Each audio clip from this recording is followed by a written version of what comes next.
expecting to go first. So, I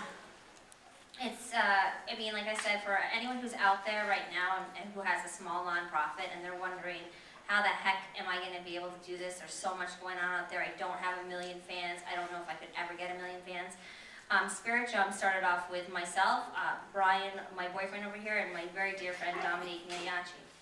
The three of us. With our hand, I wasn't on Twitter. I barely used Facebook. But we, and I hate to say the word because I guess people say it's overused, but we were authentic. We really cared about it. I battled cancer. They watched me go through that, and they knew it meant a lot to me.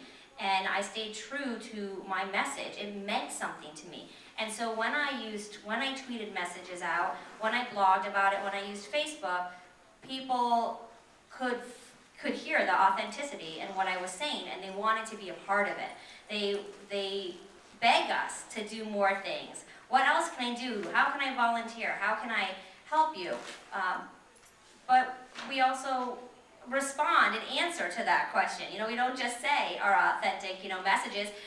We talk about what we're doing and what we believe in, and then we answer questions, and we listen to people, and we reply. And I think that that's been said today. It's really important.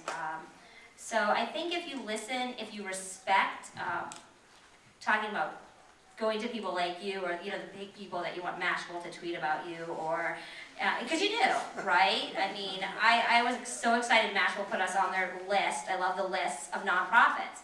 But I asked nicely, and I said thank you. I mean, good old-fashioned common courtesy and being friendly and being someone that they would want to support. And I know that Mashable wants to support someone who is authentic, who works with people, who does what they say they're going to do. And I think that's how we do it. Anyone else?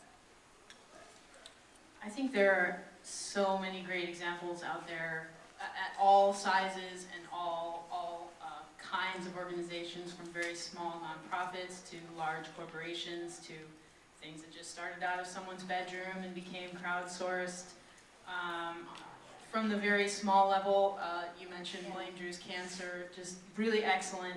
Gave people something to blame whatever went wrong in their day on, in a way that raised awareness and brought in a humorous aspect to a disease that it's not a funny disease, but it made people aware, and also sort of made them feel like they were fighting back just in a little way. They had something to blame.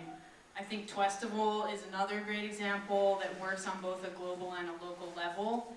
Started out in the global level and picked one cause and had, people around the world tweeting about a certain cause, and then the next year they brought it back into the local communities, which was great because it was up to individual people to decide what's really going on in our communities that needs addressing. What can we work on, whether that's the local food bank or a water quality issue, and whatever that issue was in the local community, that became the local event, as well as being tied back to the global Twestival movement for that year. Also on the small side, there's Recycling with Nathan, the guy who's biking cross-country for the Nature Conservancy. And speaking of tools, I mean, he had the whole bases covered. He was on Facebook, he was on Twitter, he had a blog, he was taking video while he's riding his bike and uploading it to YouTube, just reaching people wherever they are. And he was raising money as he went, but it wasn't even just about the money. It was about raising awareness, it was about connecting people on issues that they cared about. And on into sort of the larger corporations, I always like to mention what the ASPCA does on their Facebook page.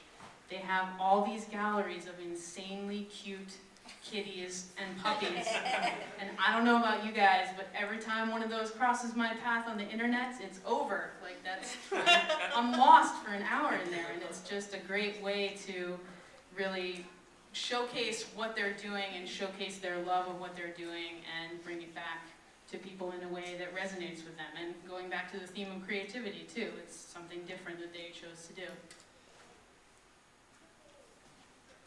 Another one that I saw that made me laugh so hard was the Movember campaign. Do you guys know what that is? So it's for men's health. Health. It's held in November, and people form teams across the globe to fundraise for a men's health issue. And this past year it was prostate cancer.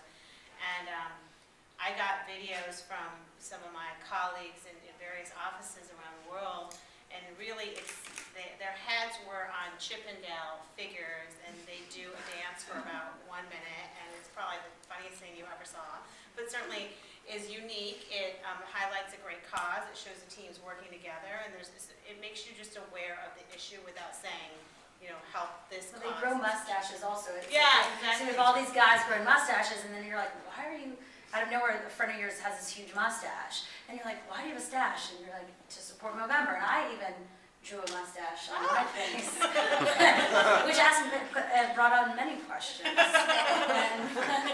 it makes it fun, you know? Causes don't need to be boring.